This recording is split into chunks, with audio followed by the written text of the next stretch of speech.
So I haven't done one of these in a while.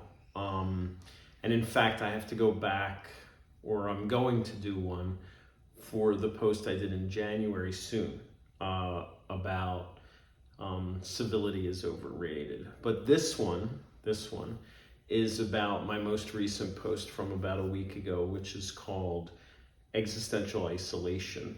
And then the editors at Psychology Today added in, is key to healthy relationships, to make it more positive. Because let's face it, anyone that knows anything about existential philosophy knows it can be perceived as depressing, right? And I started this video off with that picture that I mentioned in the article that I never posted because I was told it was kind of dark.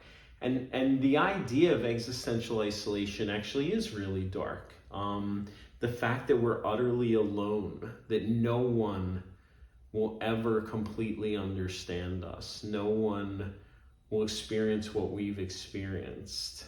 No one can really connect to us at the deepest level.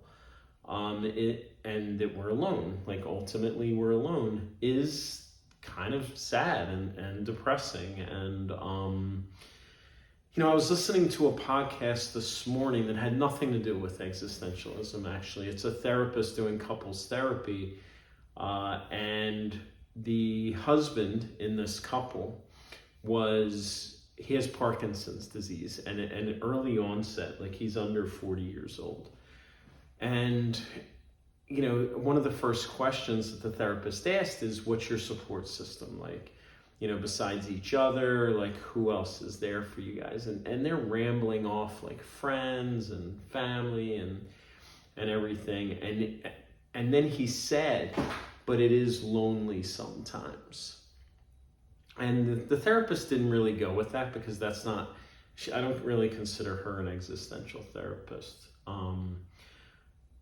But I thought that was like so impactful what he said, because knowing Parkinson's disease is a horrible disease, right? And there's no cure, and eventually I think you die from it.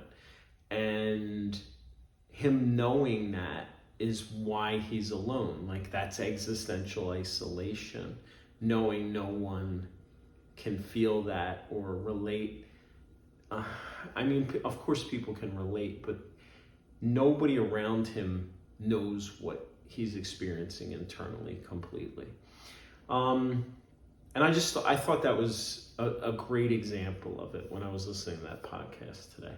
I think most of the time, like I said in the post, we avoid it. We try not to think about how alone we are. We're distracted from it. I know a lot of people that they never not have noise in their, like, they have the TV as background noise or music as background noise. And I think some of that is to avoid this realization, and their own thoughts perhaps.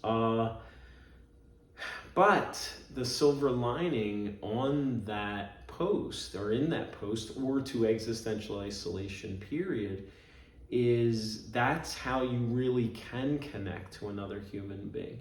Rather than using another human being as a distraction, you're actually able to connect with them.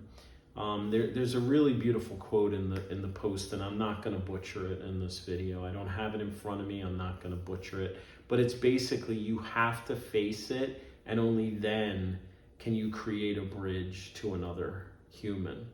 And that's what the post is about, right? And that's the point of facing one's existential isolation, is to build that bridge to other humans and to have genuine relationships, authentic relationships.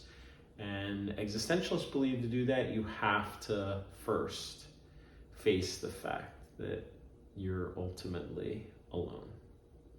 Anyhow, I hope you read it. If you read it, I hope you liked it, and I hope you share it. And I'll see you again in a little bit to talk about civility and it being overrated. Thanks.